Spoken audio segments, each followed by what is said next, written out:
If you cannot resist few morsels, if you cannot resist a glass of juice, you cannot have a healthy life, and you cannot succeed in the future in the battle of business and the battle of life and your battle with the shaitan and your journey to Allah subhanahu wa ta'ala. This is why Allah subhanahu wa ta'ala made fasting obligatory upon us, so that we abstain from food from the morning, from al-fajr as-sadiq, the true fajr, until al-maghrib, the sunset. We don't eat, we don't drink. You cannot eat, you cannot drink, and you have to resist. And even when you have to break your fast at the maghrib, you have to rush. It is a sunnah to rush to break your fast. The Prophet sallallahu ta'ala alayhi wa alihi wa sallam says in a sound hadith, لا تزال أمتي بخير ما عجلوا الفطر وأخروا السحور.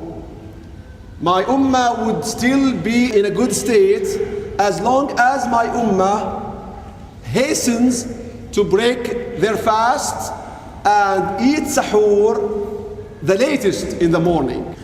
As I said, the purpose is not to suffer. You have to fast, whether the day is long or short. But Allah subhanahu wa ta'ala ordered us to break our fast. So we break our fasts. As long as it says Allahu Akbar and the time is due, we break our fasts. There is no more thawab in extending your fasting few minutes later. You break your fast first with a meal, with a light meal, or the sunnah of the Prophet sallallahu ta'ala alayhi wa alihi wa sallam, with fresh dates, rutab, or any ordinary dates, or water. And we will see the wisdom, inshallah, of that. So dear brothers and sisters, if we talk on a spiritual level, of course, there is every benefit in fasting. But many of us probably have not reached that spiritual level through which we can understand how fasting improves our relationship with Allah subhanahu wa ta'ala and brings us closer to Him. So we need to understand how fasting improves our health and how it reflects upon our daily life, how it protects us from illnesses and diseases. And therefore we need to see how Islam looks at eating, drinking, and the manners of eating and drinking, because the whole month of Ramadan has become for Muslims now an occasion to eat more and drink more. Unfortunately, it's not wrong that you celebrate the ibadah and show that you are happy with it. But the goal of the month of Ramadan is to abstain from food, is not to eat a lot of food, not to eat more than what you eat before Ramadan. And the bulk of Muslims now, they miss 2 meals or 1 meal, so they eat at iftar meal, they eat a double meal, more than what they usually eat, because they want to compensate for what they missed. And unfortunately, many Muslims are bound by a meal. Believe me, many of the marital conflicts take place because the husband comes home and the food is not ready, the meal is not ready, and then the quarrel starts. His wife was busy or was outside, so the conflict starts with a meal, and people have no patience to wait for 1 meal.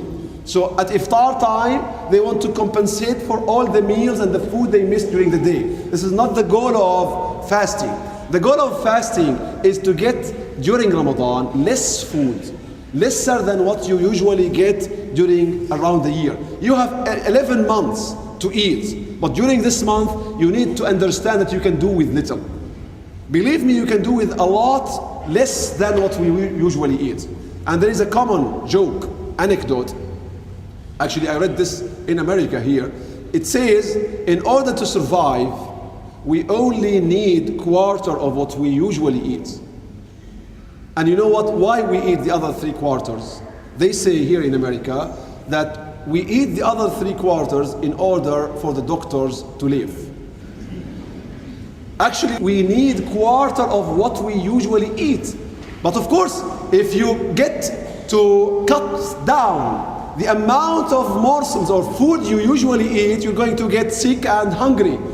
What is the way to train? Follow the sunnah of the Prophet sallallahu ta'ala alayhi wa alihi wa sallam. Follow the sunnah of the Prophet sallallahu alayhi wa sallam. Islam presents us with the best diet. The best diet has been presented by Islam during the month of Ramadan.